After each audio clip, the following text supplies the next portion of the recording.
Hello everyone. We are now here in Zoo Sauvage du Saint-Pélichan in Quebec, Canada. This is our continuation to our road trip here in Canada. Zoo Sauvage du Saint-Pélichan Wild Zoo of Saint-Pélichan is one of the largest zoos in the province of Quebec, located in Saint-Pélichan.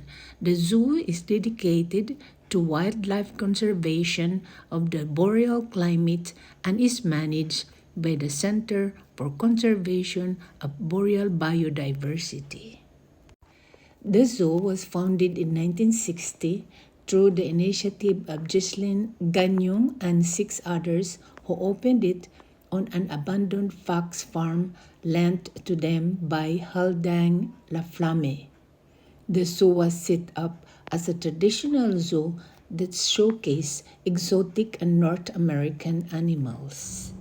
Noong January 4, 1961, ang Foundation de la Société Zoologique du Saint-Pélichan Incorporation was registered as non-profit society.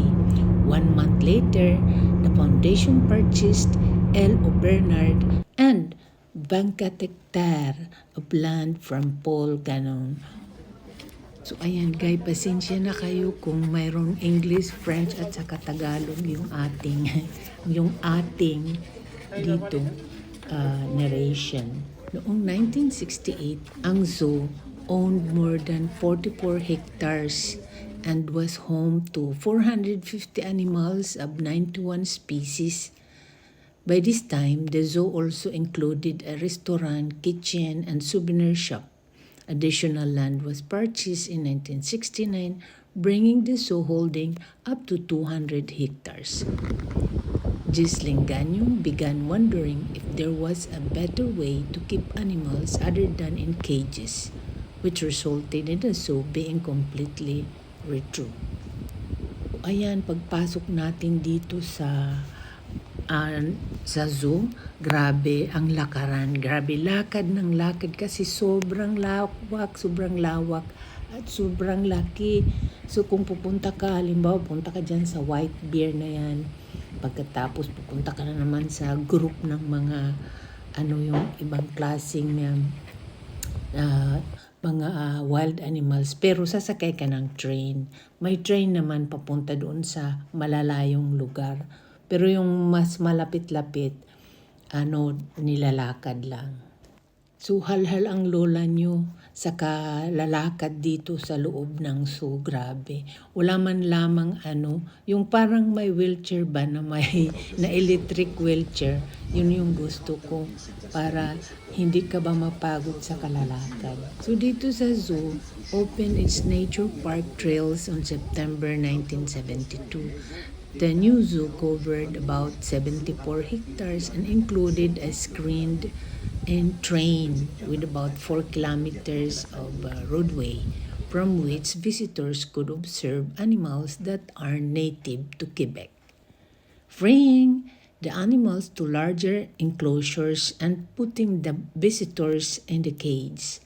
An additional 4 square kilometers of land was purchased in 1974, and work began on expanding the nature park trails. The expansion of the nature park trail specially opened in 1978 with a new lake, Lac Montagny, having been dug and Mount Kiwatinok erected. There was now 7 kilometers of roadway in the nature park trails, as well as reproduction of historic sites including the Colonist Farm, the Lumberjack Camp, the Trading Post, the Indian Camping Ground, the Grand Trestle, and the Western Ranch. Ayan, inikot namin yan. Sumakay kami sa train sa loob ng zoo. Kaya naikot natin lahat yung kanilang mga wild animals. Ayan.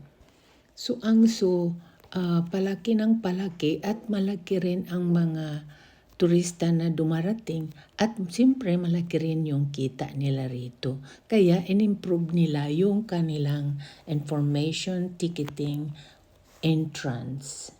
Super ganda naman talaga pag pumasok ka dito dahil very well organized yung kanilang entrance, parking at saka yung paglakad at saka yung papunta doon sa may train station. So open sila dito ngayong summer hanggang magandang panahon, summer. Sa winter open din sila pero very limited siguro yung turista rito. Meron din dito mga animals from Nordic.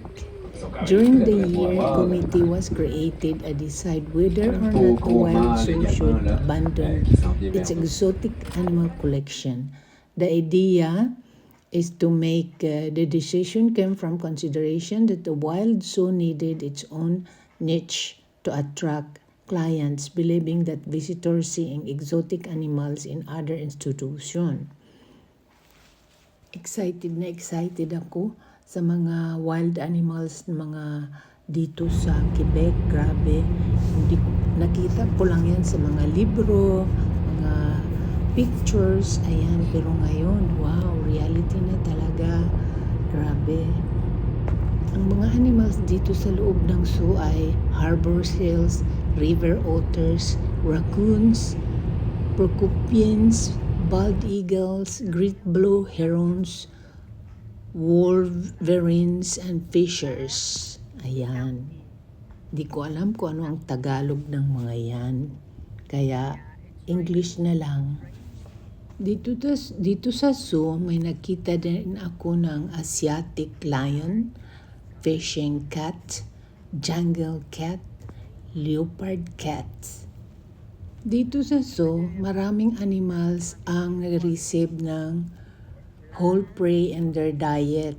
Reptiles and birds, smaller mammal species are fed whole prey including mice, rabbits, and fish. African lions, cheetahs, vulture, and other carnivore are fed portion of whole carcass. So dito sa St. Felician Wild Zoo, share the live 75 animal species living free in large natural habitat. That is avant-garde adventure that awaits you at St. Felician Wild Zoo. Ayan. The St. Felician Wild Zoo is home to more than 1,000 animals from 80 different species, all from the boreal zone near North Pole. Ayan yung mga black bear, white bear, at marami pang iba. Talagang excited ako dahil ngayon ko lang nakita yung mga animals na yan in my own eyes.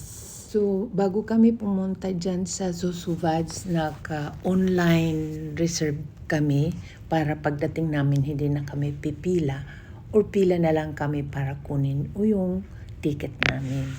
Kasi baka maraming tao. Pero at this time, autumn, wala masyadong turista kasi nag-prepare na sila sa darating na winter. Ang ganda siguro ng winter dito, all white. Puro snow. So Sauvage du St. Felician experienced the boreal wilderness like never before. This vast 485 hectares terrain brings you into contact with over 86 native and exotic animals. So, ang aming road trip dito talagang maganda dahil we can drive the all day long, stop what we want, tigil kami kung anong gusto namin, manood or mag-picture taken on the way at sa loob ng zoo. Starting in Quebec City, you'll head northwards into the wilderness area of Reserve de Laurentide, where you can observe black bear, moose, and beaver in their own habitat, Visit the Saguenay Fjords board in Subic to enjoy whale watching and Tadoussac and learn about these magnificent mammals. Nag-visit nga kami ng Saguenay Fjords, sumakay kami ng boat, nag-tour kami papunta ng Saint Jean, Lancy do Saint Jean, pero nagpunta kami dyan sa Saguenay Fjords, sa ano ba yun? Saint Jean Lake. Super naman talaga ang ganda nung aming boat ride doon sa Saguenay.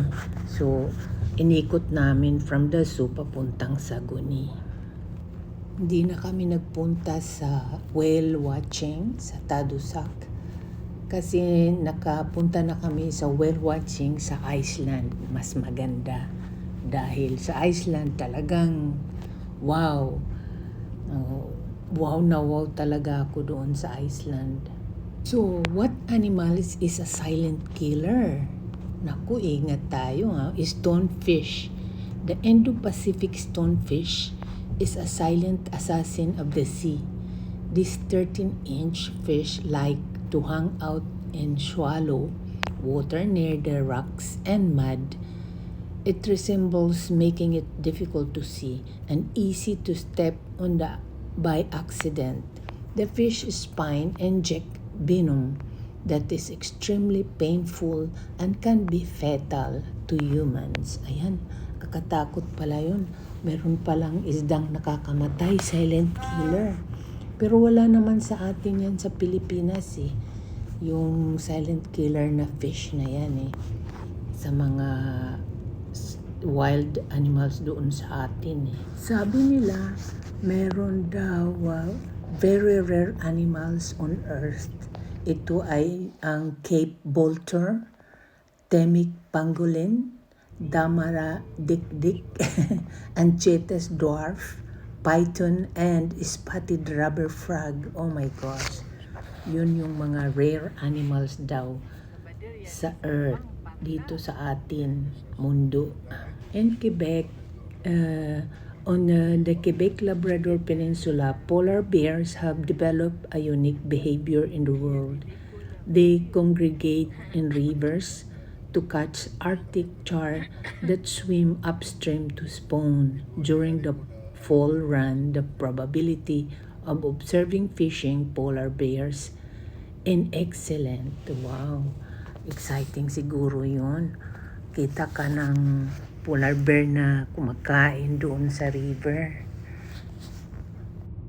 Okay guys, thank you for watching. See you on my next travel vlog, our next destination for this road trip here in Canada. Salamat sa inyong lahat. See you on my next travel vlog. Ciao, ciao!